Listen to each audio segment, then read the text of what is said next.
નમસ્કાર મિત્રો, નવોદય સાયન્સ એકેડમીમાં તમારું સ્વાગત છે. આપણે ઢ સિરીઝની શરૂઆત કરી છે. આપણે ઢ સિરીઝની અંદર સૌથી પહેલો ધોરણ 9નો પ્રકરણ ગતિની શરૂઆત કરી છે. ગતિની અંદર આપણે અંતર, સ્થાનાંતર, વેગ, ઝડપ, વેગનો ફેરફાર એટલે કે પ્રવેગ જોઈ ગયા. આ ઉપરાંત આપણે આલેખો જોઈ ગયા. આ ઉપરાંત આપણે અચળ પ્રયોગી ગતિના સમીકરણો પણ જોઈ ગયા છે. હવે આપણે જે ટોપિક છે આજનો એ છે નિયમિત વર્તુળમાં ગતિ. નિયમિત વર્તુળમાં ગતિ મિત્રો કોને કહેવાય તો આપણે ઝડપથી સમજીએ.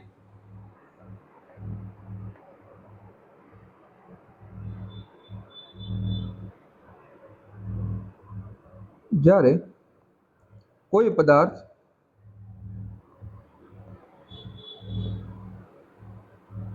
અચળ ઝડપથી વર્તુળાકાર પથ પર ગતિ કરતો હોય, વર્તુળાકાર પથ પર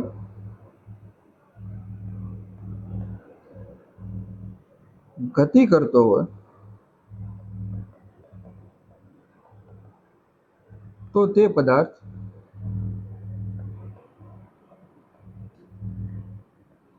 નિયમિત વર્તુળમય ગતિ કરે છે તેમ કહેવાય. જ્યારે કોઈ પદાર્થ અચળ ઝડપથી વર્તુળાકાર પથ પર ગતિ કરતો હોય ત્યારે તે નિયમિત ગતિ કરે છે, નિયમિત વર્તુળાકાર ગતિ કરે છે તેમ કહેવાય. તો નિયમિત વર્તુળાકાર ગતિની અંદર મિત્રો તમારી જે ઝડપ છે એ કેવી રહે છે? એ અચળ રહે છે. નિયમિત વર્તુળાકાર ગતિ દરમિયાન એની ઝડપ કેવી રહે છે? અચળ રહે છે. હવે આપણે બીજો પોઈન્ટ જોઈએ એની અંદર.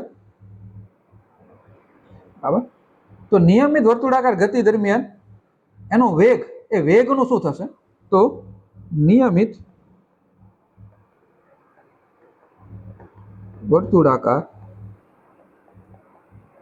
ગતિ દરમિયાન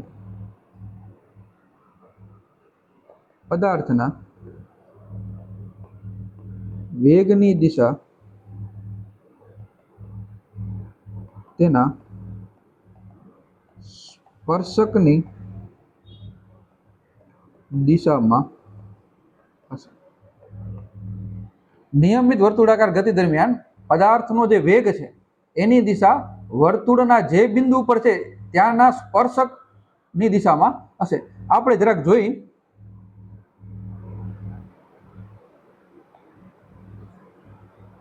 ધારો કે આ કોઈ વર્તુળાકાર પાથ છે અને આ વર્તુળાકાર પાથ ઉપર આ કોઈ પદાર્થ છે. જો વર્તુળાકાર પથ ઉપર આપણો આ કોઈ પદાર્થ હોય તો આ પદાર્થ ઉપર સ્પર્શકની દિશા આ દિશામાં થશે.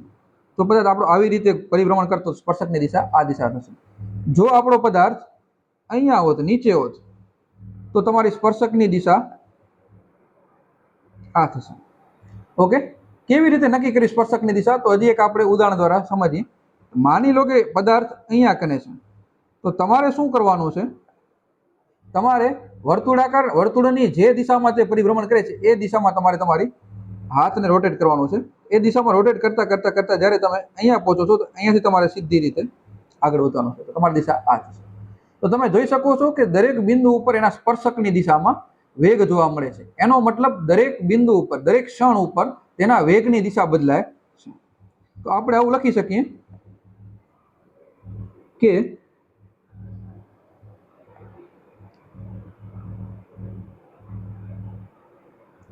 નિયમિત વર્તુળમય ગતિ દરમિયાન વેગની દિશા બદલાય છે. હવે મિત્રો, વેગની જો દિશા બદલાય તો વેગ પણ બદલાય છે એમ કહેવાય. કારણ કે વેગ બે વસ્તુનો બનેલો છે. એક તો એનું છે મૂલ્ય અને બીજી છે એની દિશા. તો વેગની દિશા બદલાય તો એનું વેગમાં ફેરફાર થાય છે એમ કહી શકાય. અને જો વેગમાં ફેરફાર થાય તો મિત્રો પ્રવેગ ઉત્પન્ન થાય છે એમ કહી શકાય. તો આ જે આપણો પદાર્થ છે એ પ્રવેગી ગતિ કરે છે એમ કહી શકાય. તો આપણે આગળ લખીએ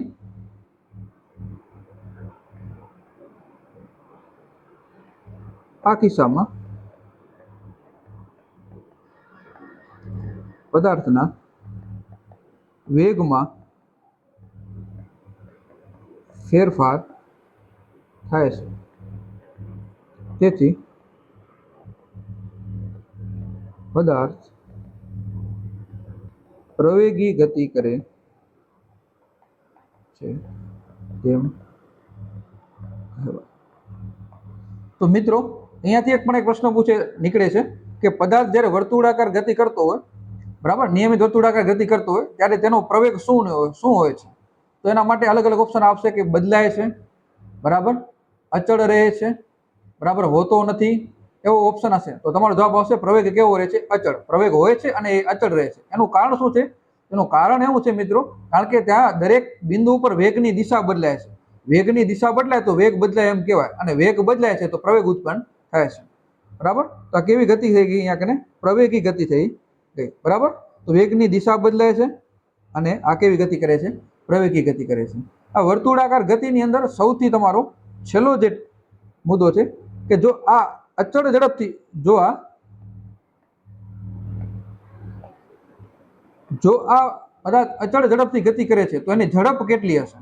તો ફરી આપણે માની લઈએ કે કોઈ એક વર્તુળાકાર પથ ઉપર જે પદાર્થ ગતિ કરે છે, બરાબર, એની જે ત્રિજ્યા છે, બરાબર, એ ત્રિજ્યા r છે. ઓકે, અને આ આપણો પદાર્થ છે. ચાલો, તો ધારો કે પદાર્થ r ત્રિજ્યા વાળા વર્તુળ પર t સમયમાં એક પરિભ્રમણ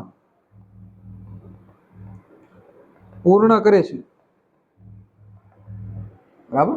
તો આપણે એમ કહીએ કે ધારો કે કોઈ એક પદાર્થ છે, બરાબર, r ત્રિજ્યા વાળા વર્તુળાકાર પથ પર કેપિટલ T સમયમાં એક પરિપથ પૂર્ણ કરે છે, તો તેની ઝડપ કેટલી થશે? તો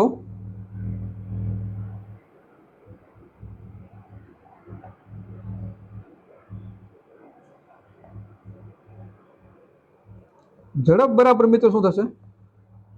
અંતર છેદમાં સમય. તો મિત્રો એક પરિપથ પૂર્ણ કરવા માટે આપણે કેટલું અંતર કપાશે? તો એ અંતર કાપેલું અંતર થશે આપણું 2πr જેટલું. એ અંતર કેટલું થશે? 2πr જેટલું. જે વર્તુળનો પરિઘ છે, તો એક પરિપથ પૂર્ણ કરે છે તો વર્તુળના પરિઘ જેટલું અંતર કપાશે, જે 2πr છે. અને લાગતો સમય આપણે કીધો હતો t. તો આપણે ઝડપ માટે સૂત્ર મળી ગયું, ઝડપ બરાબર 2πr છેદમાં t.